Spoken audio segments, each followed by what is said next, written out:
Chris, I know it's been a busy week for you. Welcome back into the game here in Tuscaloosa. Yeah, Ryan, good to be with you. Busy week at the NFL Combine, I assume, but it's probably pretty routine for you as many times as you've been a part of the process there. Yeah, it's been, guys, since '82 into the first one, so that makes, 36 of them. So it's certainly changed over the years. A little different when I was running it. We was back. It didn't have the NFL Network, and it was just a little bit more close-ended. Now it's it's a little bit of a dog and pony show, but we get a lot of work done. The most important thing is the medicals. That's 90% of what gets done there, and it's the most important thing. And the interviews would be the most important of the remaining 10%. The workouts are probably the least important thing, but there are some things that we get out of workouts, and I'm sure we can talk a little bit about what some of the numbers really mean and why does it really matter in relation to, it's really about how a guy plays, but we can go into a little bit about why some of the numbers are important and why we look at them and why they translate. Yeah, let's do that. Let's start with skill position guys. When you talk about running backs, wide receivers on the offensive side of the football, what are some of the measurables that you guys go through that may be the most important that you look at as far as quickness, speed, those type of agility moves? Well, the most important functional football agility test we do is the three-cone drill. Okay. That and the short shuttle are really important. That measures really change of direction, body control, which is really what being in football is all about.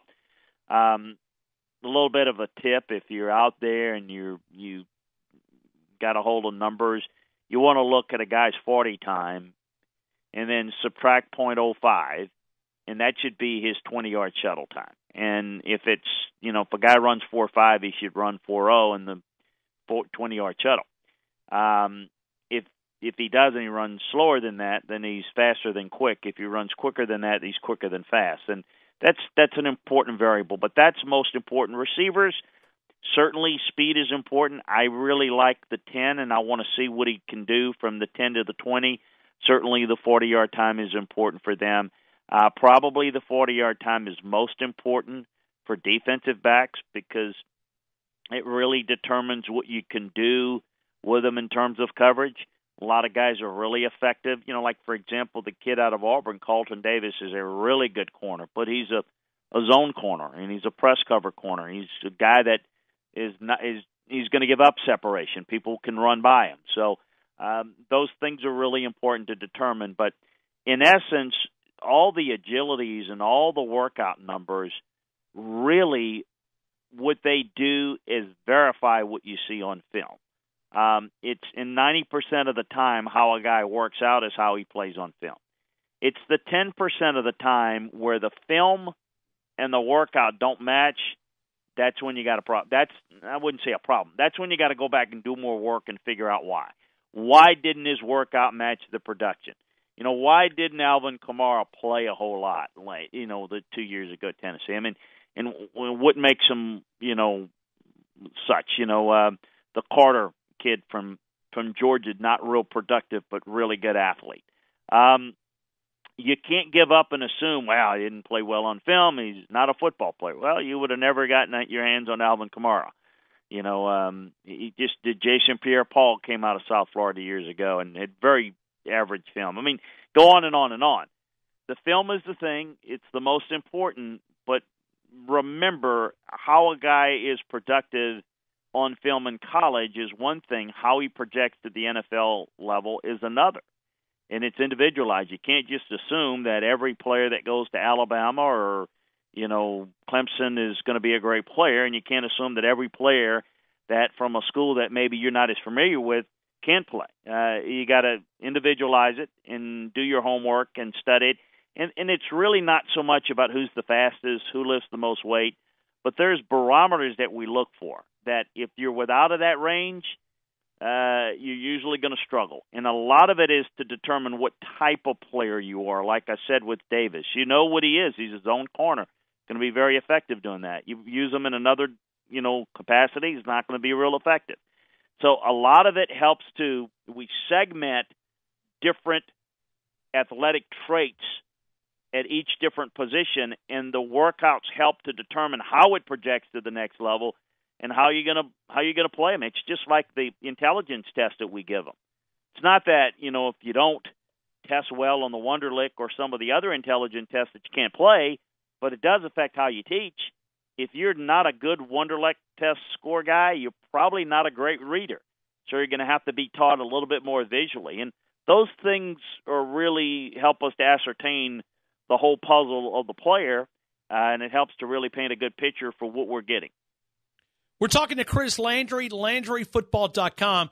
Let me go to the offensive line and defensive line. What's the benefit of really having those guys stretch out and run 40 yards down the field? I mean, Deron Payne obviously may have stole the show from a local perspective with a 4.95 40-yard dash, but really, what's the benefit of a defensive lineman running 40 yards? Well, defensive linemen often have to chase, and so that's why defensive linemen and those big body guys, it really tells you a little bit about what type of shape they're in, and it affects a little bit of an impact of how doable are they, do they wear out. And so obviously the 325-pound guys that are space eaters at the next level wouldn't expect a guy like, Snacks Harrison or somebody to run it really fast. But again, defensively, speed is really important even at the defensive line position. I'm more interested in the 10 and the 20s, quite frankly, but the 40 is useful.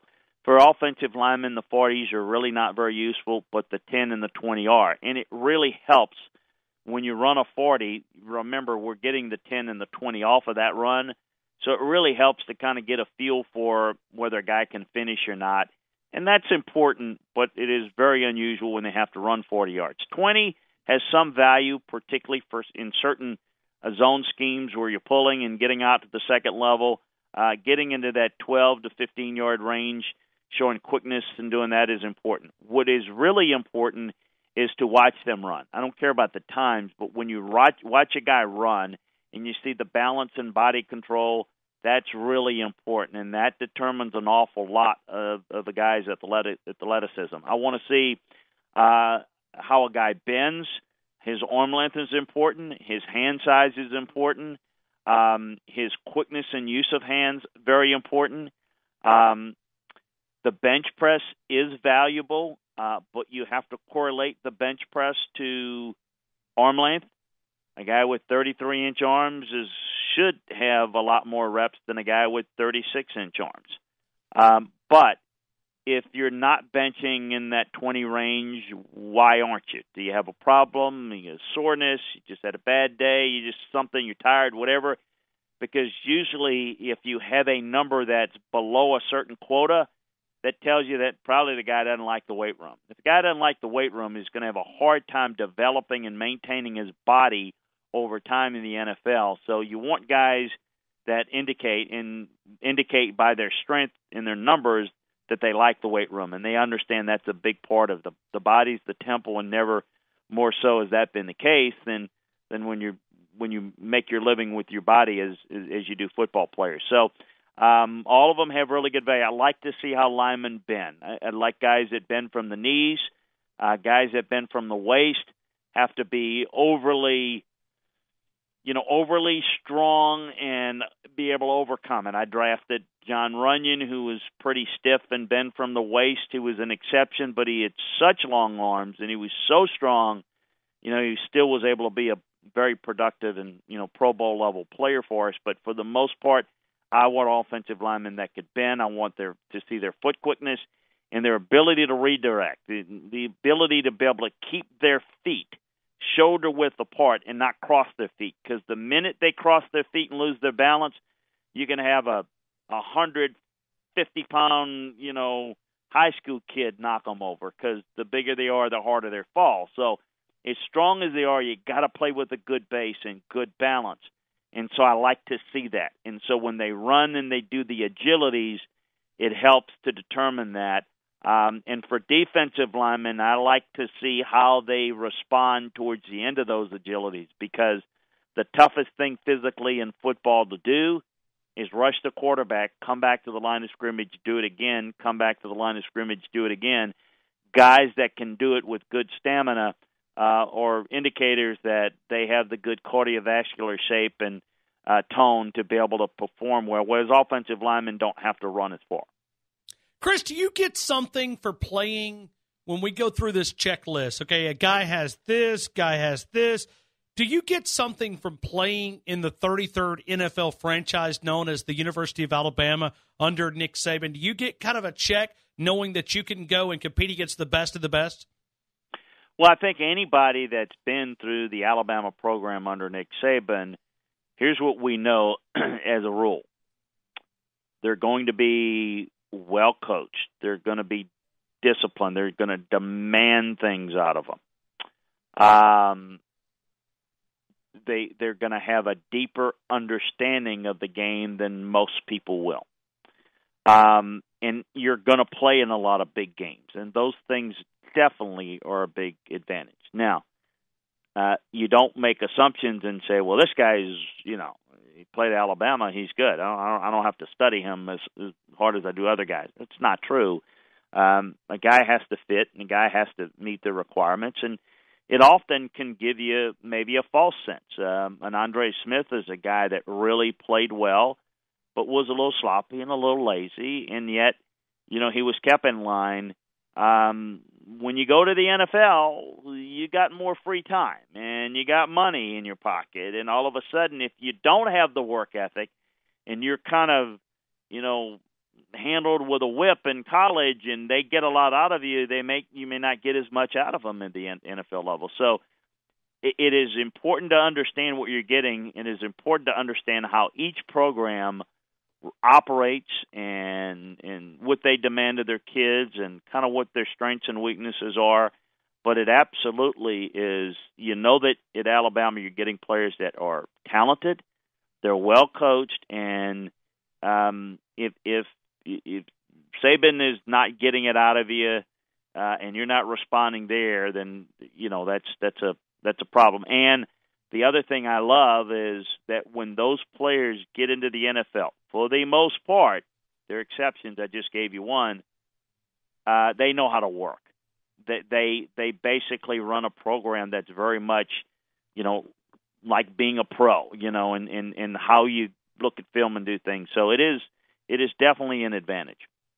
We're talking to Chris Landry, LandryFootball.com, and we're talking about the NFL Combine and also Alabama's Pro Day today. It was sort of like the who's who of the NFL, and a lot of coaches that are looking for jobs kind of getting in this Tuscaloosa image here, hanging out inside the indoor practice facility here on the campus of the University of Alabama.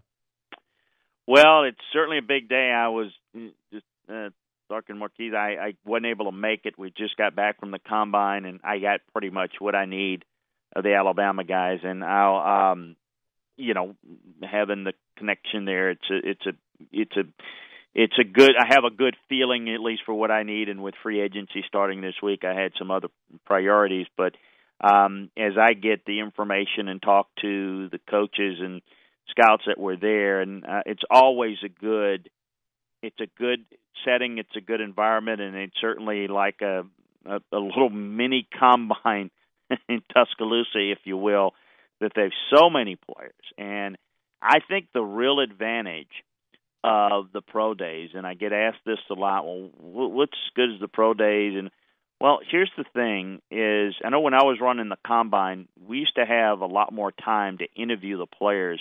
They only got 15 minutes with them now. Well, so you'll see this a lot where coaches will come in, probably had some that came in last night that took a particular Alabama player or two out to dinner and got to know them and really spend some time with them. And maybe today, tomorrow, we'll look at film with them and really get to more time with them than you're able to have at the Combine, where it's a little bit more of a harried environment. So I think it's good. Then you get a real chance to, people that have a relationship with Nick and other guys on the staff to really get a better feel for them. And so you have a lot of that going on, and then there'll be obviously some individual time spent. You'll see some other NFL people come back to campus or bring some of the Alabama guys like they do with any other player to their facility and do more due diligence. It's the toughest part of what we do as scouts is to really get to know the player and to make sure what makes them tick. What's the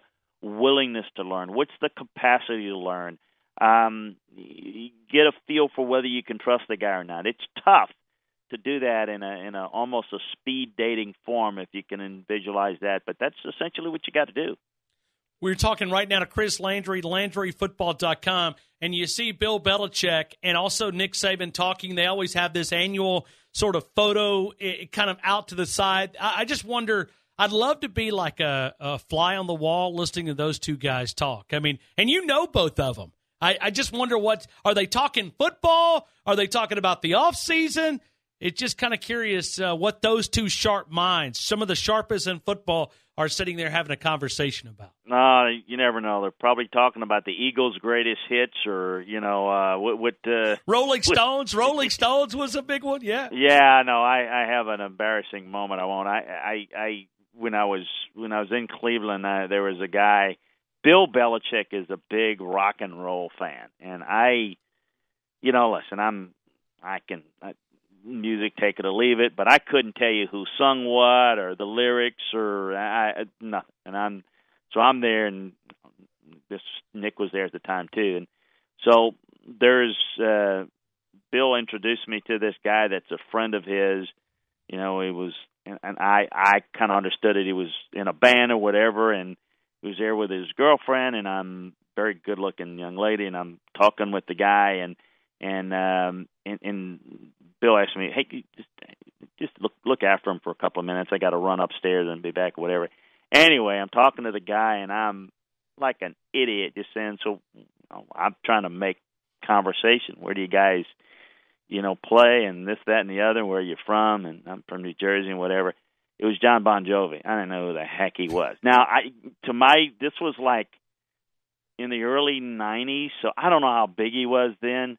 I'm sure he was big enough to where other people, sensible people, knew. I didn't have a clue. So that was the running joke. Every time stuff came up, they would just throw musical genres out at me, knowing that I didn't know one side or the other. Chris, I always knew that you and I had a connection.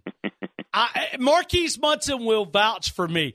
I am the most ignorant person on music that has ever walked the face of the earth, okay? He will play bumper music, and I'll be like, "Hey, I like that." And I'll tell him who I think it is, and I'm not even close. I am so – it's not that I don't like music. It just, for some reason, those names just don't store in my brain for some reason. Oh, yeah. And so it was jokes in like, meetings, they'd say something, and I don't know. I mean, not that it would come up very often, but it would be like, an Elvis Presley reference, and Bill would say something like, "Yeah, he used to be a singer, Christian." And I'm okay.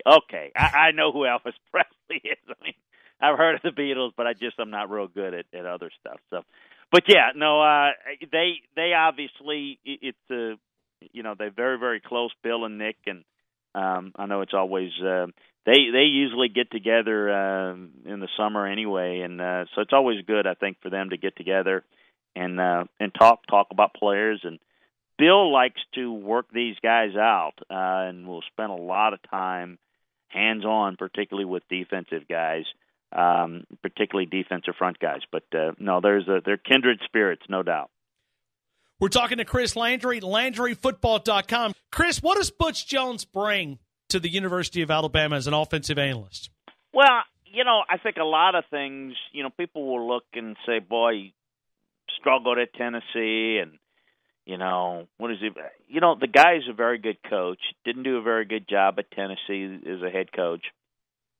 But he's really got a lot of experience, and he's got a really good offensive mind. And, he's a guy that, learned a lot offensively. He was kind of the heir apparent guy, thought to be the guy that was going to end up being the head coach at West Virginia at one point, a long time ago, and was good enough to really earn his way into being a head coaching job at Central Michigan, and productive enough to get on and over at Cincinnati, and obviously get the job at Tennessee. So I think what you get is experience. I don't know that, to me, talking with Nick, I always was hoping, and I understood that it might not, that things might work out to where you could tap into some of the ideas of a Hugh Freeze that obviously didn't work out, and I think we all know why, and that's fine. That's not really my end to determine whether that's a good fit to add to your staff or not, other than just the football part, which would have been really good, and I think Nick would have agreed with that, but maybe there were some distractions there, and maybe it just wasn't a fit for either way. With Butch, I think it's probably a great situation for him to kind of rehabilitate his career, and that's kind of the halfway house now to get back in good graces to earn a job, and so I think it's probably as good as probably a better situation for Butch even than for Alabama. But obviously there's a role there that is a little different. He's taken guys before that have been head coaches that have got experience. Not many of them have had as the high profile. Although Lane Kiffin was one, Sarkisian was another. Butch, certainly different personality, but certainly more well-known. But I think it's just a case of hiring another experienced guy. Yeah, put another body inside that film room and obviously another set of eyes. And one of the questions that I want to go into, spring football only about 12 days away. It will not start to after spring break. Spring break is here next week on the campus of the University of Alabama. Then they will go on that Tuesday, Thursday, Saturday. And you know what the hot button here is in Tuscaloosa? Quarterback. Jalen Hurts, Tua Tagovailoa. I mean, that conversation will not end. Do you have an opinion on the quarterback competition here in Tuscaloosa? Yeah, I think it. I can tell you, and what I can tell you what I know how Nick Saban's going to handle it is they're going to compete. They're both going to get a lot of reps, and I think if for no other reason, you want to have both of those guys available to you. I think they're going to be people. I don't think it's healthy, but it's natural. People are going to pick one side or the other, and I think that Nick, you've got a head coach that's obviously strong enough to say, to kind of spell that as, or to, suppress that as much as possible to get these guys an opportunity to compete, because I think he wants both of them to be on the team. I think if he clearly says this guy's number one, then I think you're looking at the strong possibility of somebody transferring at the end of the spring semester. So, listen, I think that I don't know how spring is going to go. I mean, it's always controlled. I think both will do a good job, and I don't know that there'll be anything definitive that's going to satisfy the media and the fans as to, well, who's the guy? I think that it'll come out to something along the lines of both are going to compete, and I think you're probably going to spend a lot of time with both, getting a feel for where they are and at the comfort level. And I wouldn't be surprised if they say, hey, we'll take it into after spring is over. They're going to compete in the fall, and both are going to have a chance, yada, yada, yada. And in the end, I think probably two will win the job come fall. But, having two, and we're at the point now where if you lose one of them, meaning if one of them leaves, and you lose the other one to injury, then you got a problem. Quite frankly, you're probably not going to the national playoffs. It's that much of a potential problem if you lose one of them, but if you lose both, if in one way or the other. So I think it's important to try to keep them competitive, and I think it's real. I don't think it's fake, but I also think we know that right now that you've got one that is a little bit more advanced in terms of running the offense and knowing what to do and protecting the football, and that's Jalen. You've got the other that's got the ability to be able to make more plays for you. So the issue to me is, can you get Tua to play more within himself and to minimize the mistakes so that you can get the best of both worlds, where you can control games in the game management form that they normally do at the line of scrimmage, and then be able to, when they need to be more expansive in the passing game, take advantage of that, but also not to be putting the ball in harm's way, where all of a sudden you're trying to win a game that you've had 3 turnovers in, and you're a much better team, and you're trying to chase, and you're down 10 in the fourth quarter because you've made some dumb mistakes. So I think that's the challenge, and that's what's going to be the mantra to try to get figured out. Chris, is it a challenge that there's 6 new coaches in Tuscaloosa now? We know Sure, that it is always an adjustment. Certainly the roles are defined, but understanding the personnel is something that takes a little time. It is not as easy as you might think. You can certainly meet with some players, stop by, but it's not the same. It is going to be a big adjustment from a staff standpoint. Listen, I think it's a talented team as always, but this is going to be another challenge and another hurdle that, how do they deal with all the adjustments? Now, the good thing in college ball when you're at a program like Alabama is you can still struggle, if you will, and win most of the games. I mean, it's still going to end up, how streamlined are things going to be by, say, mid-October, late October, and how in sync are they going to be?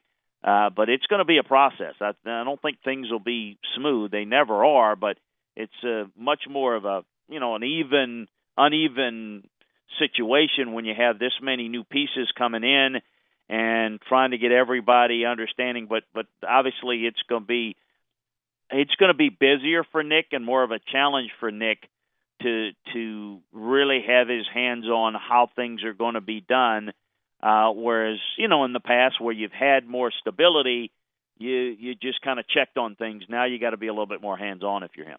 Hey, Chris, talk about the website. We'll stop here and we'll pick it up next week. But talk about the website. Invite people how they can connect with you at LandryFootball.com. Well, it's a great time to do it. We've got some great discounts. You can check that out. Folks, we've got free agency starting in the NFL Monday. We've got the draft process. We've got our draft boards up position by position, working through that. Give you all the scouting reports. We've got all the free agent reports. So if you like football, the college game, the NFL game, we've got it for you. And we don't put college football to bed. We keep you up to date in our notebooks every day what's going on around the world of college football spring practices. We'll be studying that Alabama spring tape, probably a little bit more towards after the draft is over, but we'll be studying spring tape around the country, and we'll be breaking down and doing a lot of different features on different programs like Alabama, breaking down positions and the scouting reports on players. So it's one-stop shopping football. If you're a college fan, you're an NFL fan, you want to learn more about the game, take you inside the film room.